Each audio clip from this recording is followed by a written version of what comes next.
Hi, Dr. Dolly. This is Bethany in North Carolina. Thanks for all you do to help us manage our money. I met your blog about 2.5 years ago and started getting my financial house in order.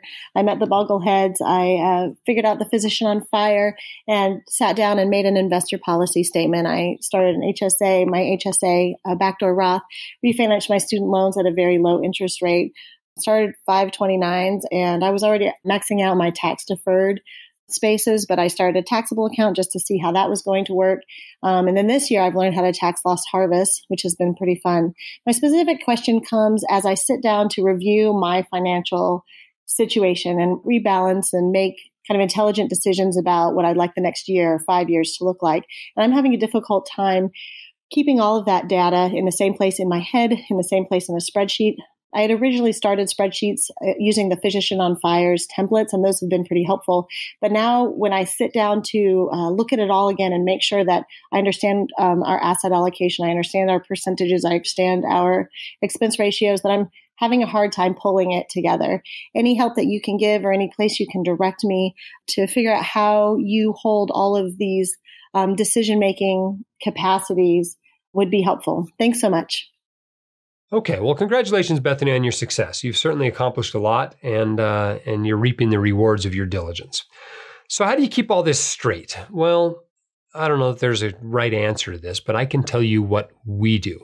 We use multiple documents. We have an investing policy statement. This is our written financial plan. That's a Word document. We have our investment worksheet. This keeps track of all the inflows and outgoes of our investments and how much we have in each of our investments. Compiled across all of our various accounts. It's a very complicated worksheet. It has, thousands of entries on it that have occurred over the last 16 years. But it also has a little small worksheet up at the end that helps me to know where to direct new money, which I find very helpful on a month-to-month basis because it tells me which asset I'm behind on, so where I put my new investments for that given month. We have our monthly budget spreadsheet, which tells us, where our money's going that particular month. We have a separate spreadsheet that tells where our current cash holdings are, what they're designated for instance. And we reconcile that once each month with the actual cash we have. So we look at what we think we have that's supposed to go to the tax man, supposed to go toward, our short-term savings goals, et cetera, and reconcile that with the actual cash holdings in our cash accounts, like our checking account, our savings account, et cetera.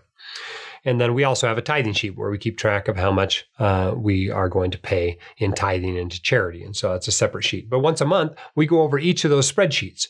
And remember, there's some things you don't have to keep track of, though, right? You don't need to keep the expense ratios of your investments updated at all times. That's just not relevant to your ongoing financial management. But anything that is relevant to your ongoing financial management, you probably have to look at every month or so and reconcile that with your other accounts. So the way we do that is multiple spreadsheets.